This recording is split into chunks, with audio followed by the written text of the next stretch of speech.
A Venezuela já foi uma terra de grandes sonhos, sentada sobre as maiores reservas de petróleo do mundo. Tinha mais petróleo do que a Arábia Saudita.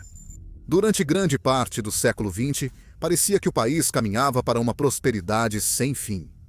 Moradores do país pagam o preço. Antes do país mais rico da América Latina, o conflito levou a Venezuela a uma grave crise econômica.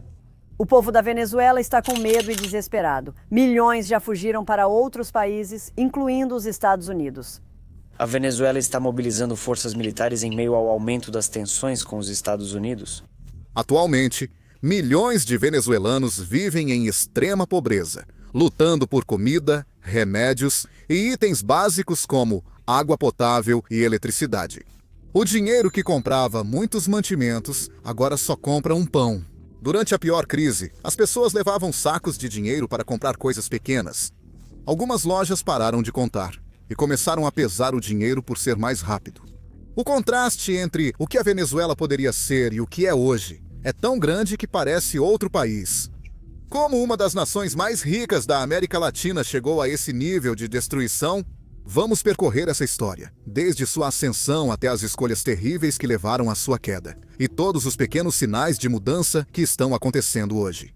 Para entender tudo isso, vamos voltar bastante no tempo. Veja, no início dos anos 1900, a Venezuela era um lugar diferente. Só foi na década de 1920 que o petróleo mudou tudo. Nos anos 1950, o dinheiro do petróleo transformava o país. Cidades como Caracas tinham muitos carros novos, prédios modernos e uma classe média em ascensão com melhor qualidade de vida que nos países vizinhos. Naquela época, a Venezuela tinha uma das maiores riquezas per capita da América Latina, superando alguns países europeus, com produto interno bruto per capita de US$ 7.400. Em 1950, o que equivale a pouco mais de US$ 99 mil hoje, o petróleo não era apenas um produto, era o coração de tudo. O dinheiro do petróleo criou uma forte classe média, com bons empregos e aparente estabilidade, diferente de outros países vizinhos.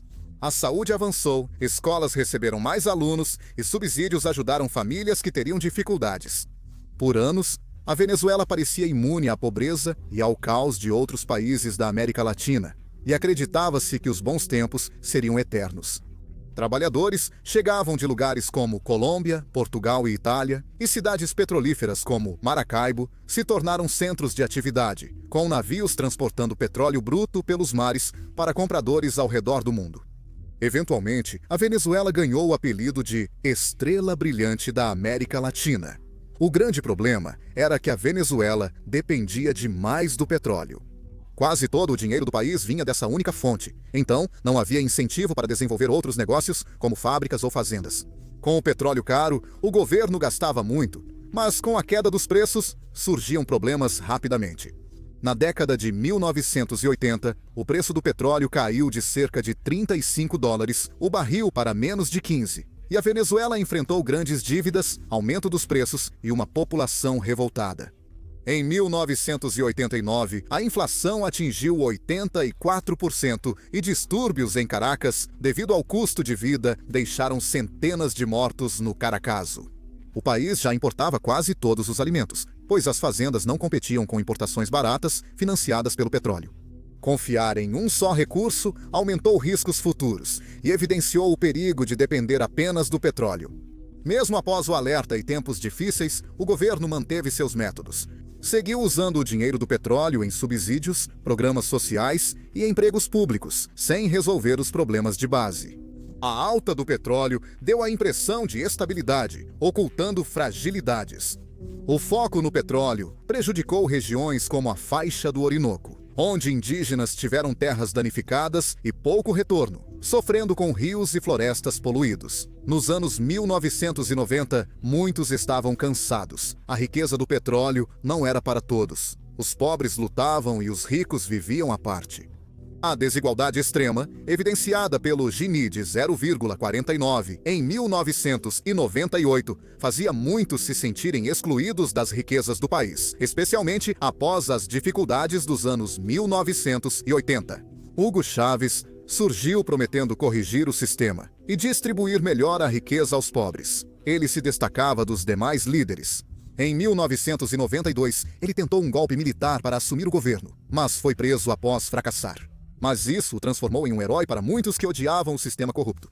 Em 1998, ao disputar a presidência, ele prometeu combater corrupção, desigualdade e usar o dinheiro do petróleo para ajudar os pobres, falando à raiva das pessoas. Suas palavras tocaram fundo e ele venceu com 56% dos votos, iniciando a Revolução Bolivariana, movimento que melhorou a Venezuela. No poder, Chávez usou o dinheiro do petróleo para ajudar os pobres. Ele investiu bilhões em programas como clínicas de saúde em áreas carentes chamadas Barril Adentro, novas escolas e mercados que vendiam alimentos baratos.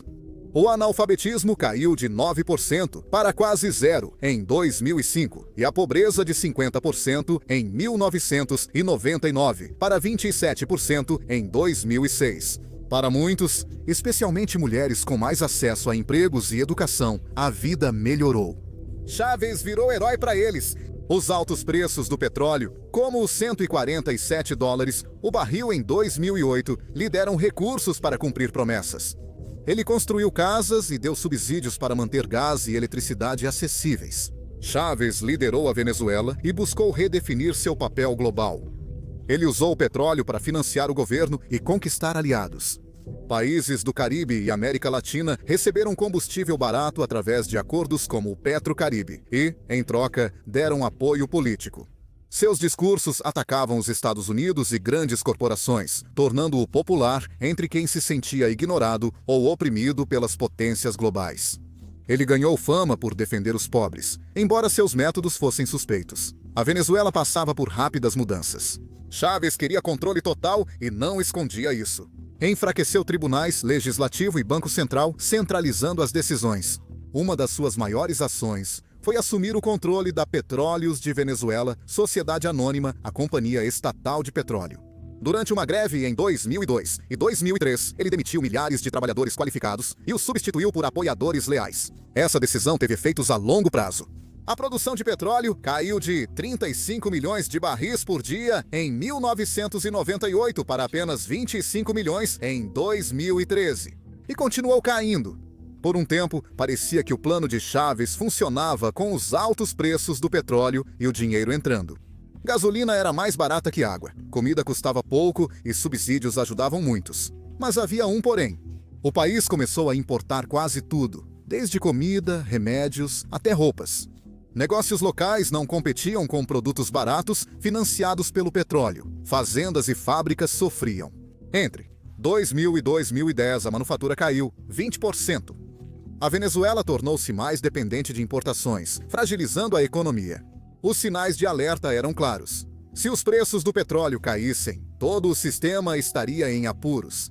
Ao contrário de países como a Noruega, que guardou o dinheiro do petróleo em um fundo que hoje vale mais de $1 trilhão, a Venezuela gastou tudo. Não havia um plano de contingência, nenhum colchão para amortecer a queda. Era uma forma arriscada de administrar as coisas. E no final, isso acabou cobrando seu preço. Neste ponto da história, você pode estar achando que está tendo um déjà vu. Deixe-me ser o primeiro a te dizer que não está. A Venezuela simplesmente era muito ruim em aprender com os próprios erros do passado. No início de 2010 surgiram rachaduras. A produção local seguia em queda, e em 2014 era 60% menor que em 1998. Então veio o colapso. Os preços do petróleo caíram de mais de $100 o barril para menos de $30 em 2016.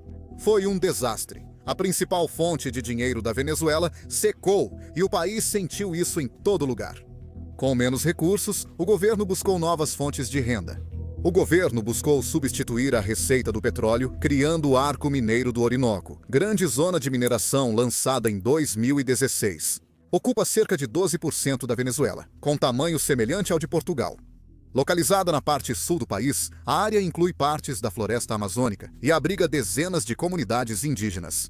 O governo prometeu um projeto regulamentado para impulsionar a economia, mas acabou permitindo ilegalidade, destruição ambiental e violações de direitos humanos. Em vez de mineração controlada pelo Estado com supervisão, a área foi tomada por grupos criminosos, garimpeiros informais e gangues armadas conhecidas como sindicatos. Esses grupos usaram produtos químicos tóxicos como o mercúrio para extrair ouro, o que acabou poluindo os rios e envenenando os suprimentos de água.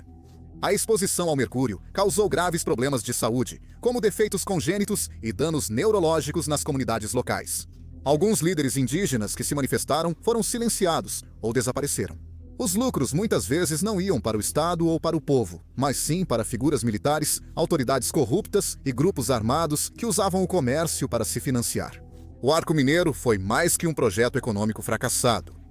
Virou símbolo do colapso estatal e de como a crise fez da riqueza natural uma fonte ainda maior de sofrimento. Após a morte de Chávez em 2013, Nicolás Maduro assumiu, prometendo manter seu legado, mas não tinha o mesmo apoio ou presença. Em vez de mudar de rumo, ele continuou imprimindo dinheiro, mantendo subsídios e assumindo o controle de mais empresas. Ele usou o exército e a força para permanecer no poder, chegando até a trabalhar com grupos como a guerrilha Exército de Libertação Nacional da Colômbia para manter o controle. Fazendas confiscadas foram mal geridas, reduzindo ainda mais a produção. Em 2017, a Venezuela deu calote em 60 bilhões de dólares americanos e a economia sofreu uma das piores hiperinflações já vistas. Em 2018, a inflação chegou a 17 milhões%, com preços dobrando em dias.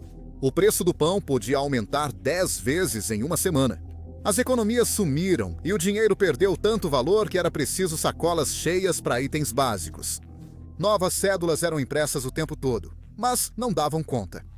O governo tentou controlar preços e câmbio, mas isso piorou a situação. As lojas não vendiam pelos preços fixos e as prateleiras ficavam vazias. Muitos enfrentavam longas filas por comida, remédios ou combustível, geralmente sem conseguir nada. Mulheres responsáveis pelas compras familiares eram as mais afetadas por essas dificuldades. Enquanto isso, a Petróleos de Venezuela, Sociedade Anônima Estatal de Petróleo, desmoronava. Anos de corrupção e má gestão reduziram a produção para menos de 40 mil barris por dia. Em 2019, os vazamentos de petróleo se tornaram mais frequentes, prejudicando vilarejos de pescadores e a vida selvagem, à medida que a água tóxica se espalhava por rios e áreas costeiras. A corrupção estava em toda parte. Desde 1999, cerca de 300 bilhões de dólares desapareceram em contas secretas. O gás vendido por centavos era contrabandeado através da fronteira para obter lucros. Gangues e militares controlavam comida e combustível, dificultando a vida da população. A violência aumentou e mais famílias foram forçadas a fugir. Em vez de resolver a crise, Maduro usou a força. Manifestantes enfrentaram gás lacrimogênio e balas. Oposição foi presa ou exilada e a mídia independente fechada. A Venezuela deixou de ser uma democracia frágil e se tornou uma ditadura, eliminando qualquer chance de novas ideias ou soluções. Com a perda de controle do governo, grupos criminosos dominaram e superaram as autoridades locais. Nas prisões, gangues chamadas parãs impunham regras e controlavam negócios internos. Com o tempo, seus líderes, chamados de megaparãs, expandiram sua influência para além dos muros das prisões. Eles controlavam bairros, cobravam por proteção e decidiam quem podia morar. Em algumas cidades, chegaram a substituir a polícia. A polícia de verdade ou trabalhava para eles ou simplesmente ficava fora do caminho. Grupos armados contrabandeavam gás, ouro e comida, frequentemente com apoio de soldados ou autoridades. A fronteira entre governo e crime se apagou, deixando pessoas comuns no meio. Cruzar o caminho da pessoa errada, seja um membro de gangue ou um oficial, podia te custar tudo. Isso já não era apenas sobre crime, mas sobre o poder nas mãos de quem via a crise como chance de lucrar. No fim dos anos 2010, a economia não só tinha problemas, mas desmoronava. A hiperinflação destruiu o dinheiro, a escassez esvaziou as lojas e a esperança sumiu. A Venezuela, que já foi o país mais rico da América Latina, se tornou um dos mais pobres. Entre 2013 e 2021, o 80% pior que em muitos países em guerra. Mas isso não era só sobre números. Era sobre um desastre humano que destruiu famílias e comunidades. O dia a dia virou uma luta. Supermercados estavam sem comida, farmácias sem remédios e hospitais sem itens básicos como luvas e água limpa. Nos apagões, médicos faziam cirurgias com lanternas. Sobreviver virou prioridade e as crianças foram as mais afetadas. Em certas áreas, 30% estavam desnutridos. Em 2018, as pessoas reviravam o lixo ou trocavam seus pertences por comida. Um país que antes tinha abundância agora estava passando fome. Em 2019, 76 milhões precisavam de ajuda alimentar e o sistema de saúde entrou em colapso. Os hospitais não conseguiam tratar os pacientes. Os casos de malária saltaram de 36 mil em 2009 para mais de 40 mil em 2017. Entre 2013 e 2016, as mortes de bebês subiram 30%. Grávidas tinham pouco acesso a cuidados, arriscando suas vidas e de seus bebês. Apagões, transporte quebrado e falta de água potável tornavam a vida impossível. A saúde mental piorou à medida que as pessoas se sentiam sem esperança e com medo. Muitos recorreram à fé ou a grupos comunitários apenas para conseguir lidar com a situação. O sofrimento fez milhões partirem. No fim dos anos 2010, muitos cruzavam fronteiras a pé com só uma sacola. Outros seguiram para o Peru, Chile, Estados Unidos ou Europa. Famílias se separaram quando os pais partiram para encontrar trabalho e enviar dinheiro para casa, muitas vezes deixando mulheres e crianças para trás para enfrentar as dificuldades. Em 2025, quase 8 milhões de venezuelanos deixaram o país. Isso equivale a quase 1 em cada 5 pessoas, sendo uma das maiores migrações modernas, atrás apenas da Síria. Países vizinhos enfrentaram dificuldades. Cidades fronteiriças da Colômbia ficaram lotadas e surgiram campos de refugiados pela América do Sul. Aqueles que partiram não estavam apenas procurando qualquer emprego. Muitos eram médicos, engenheiros, professores e estudantes. Com salários em colapso, nem os mais educados tinham motivo para ficar. Professores ganhavam tão pouco que alguns desistiram para vender lanches na rua. História real: universidades perderam talentos e laboratórios fecharam por apagões e falta de materiais. Entre 2013 e 2022, mais de metade dos médicos venezuelanos deixou o país.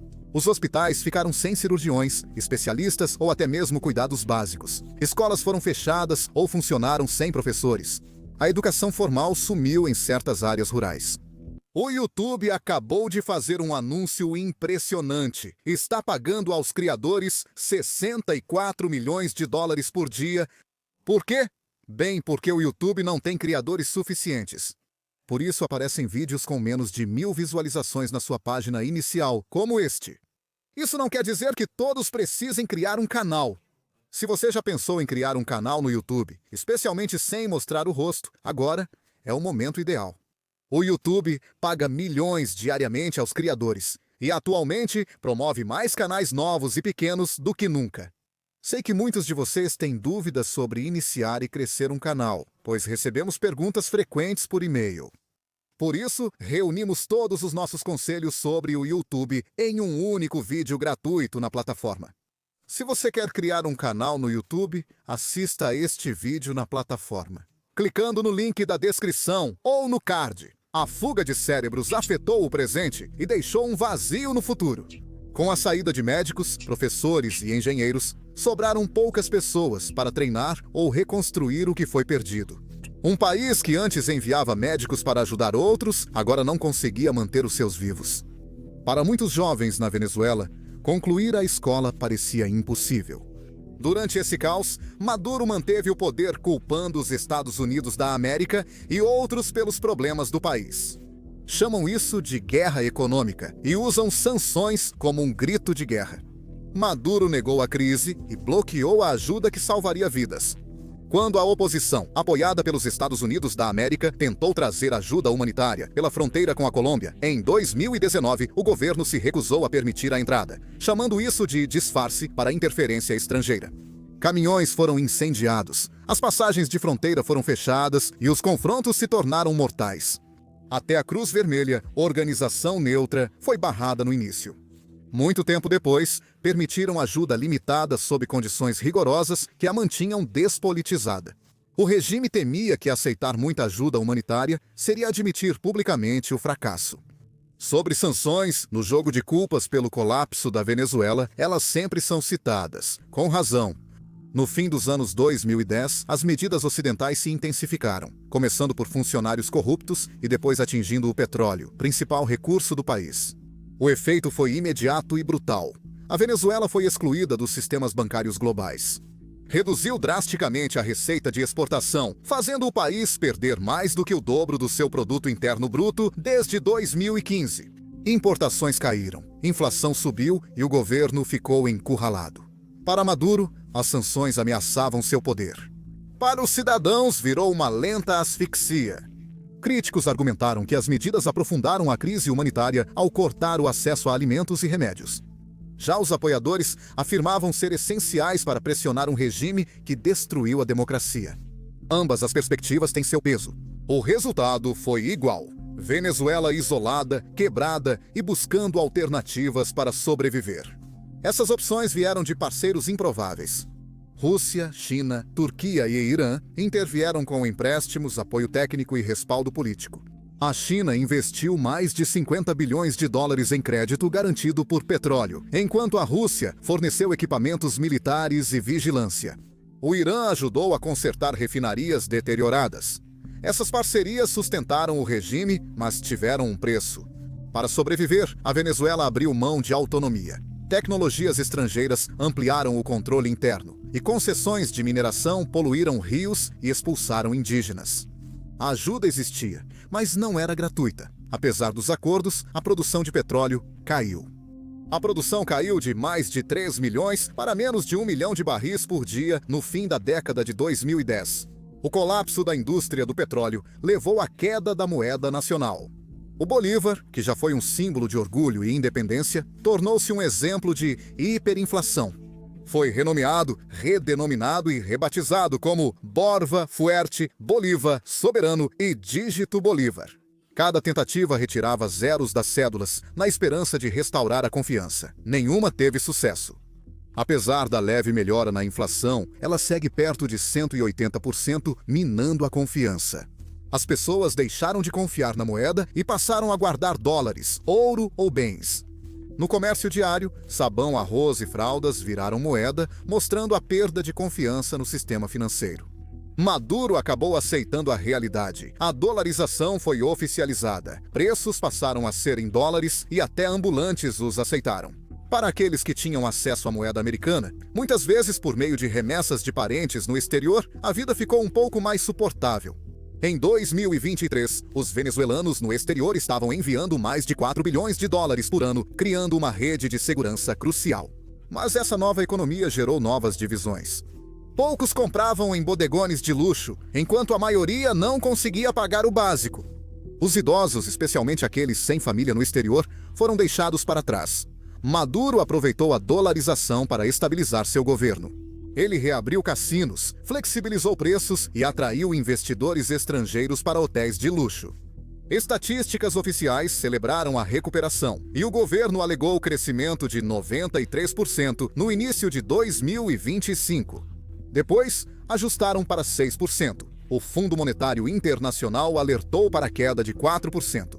Mas o dia a dia mostrava outra realidade. A infraestrutura continuava quebrada. As áreas rurais enfrentavam apagões constantes.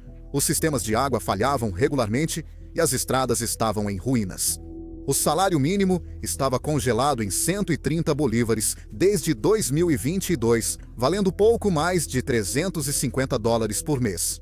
Nenhuma estatística poderia mascarar essa realidade. Então, onde isso deixa a Venezuela hoje?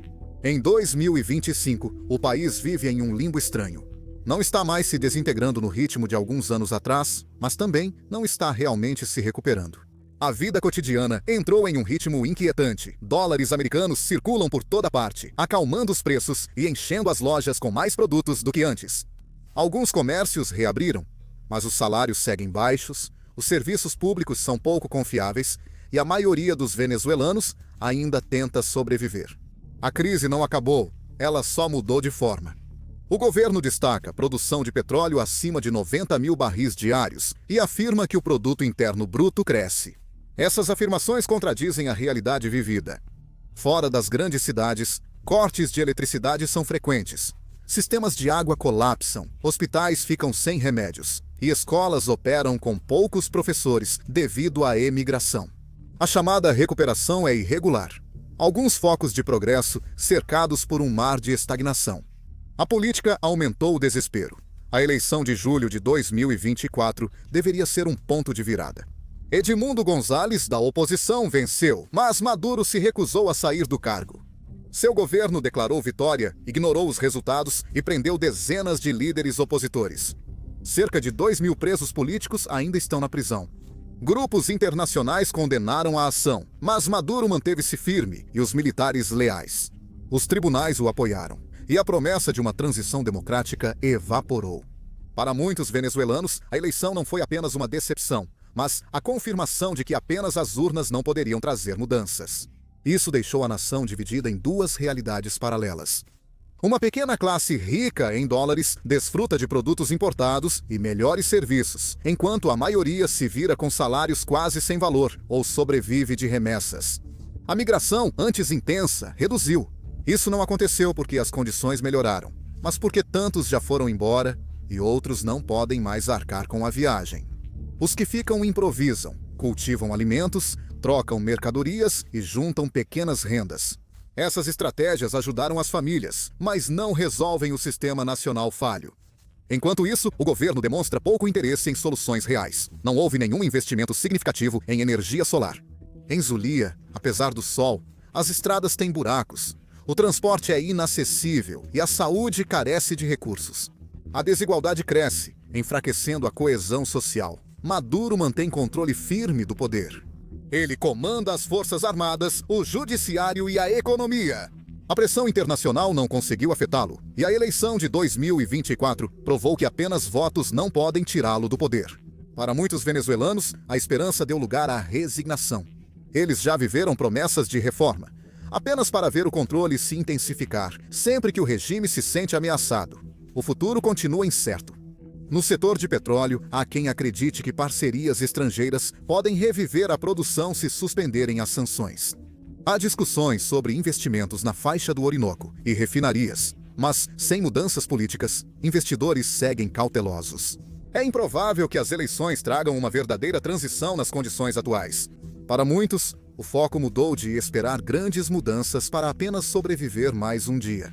Um aumento nos preços do petróleo pode trazer novas receitas, mas sem reformas, esse dinheiro só vai fortalecer a classe dominante em vez de chegar ao povo.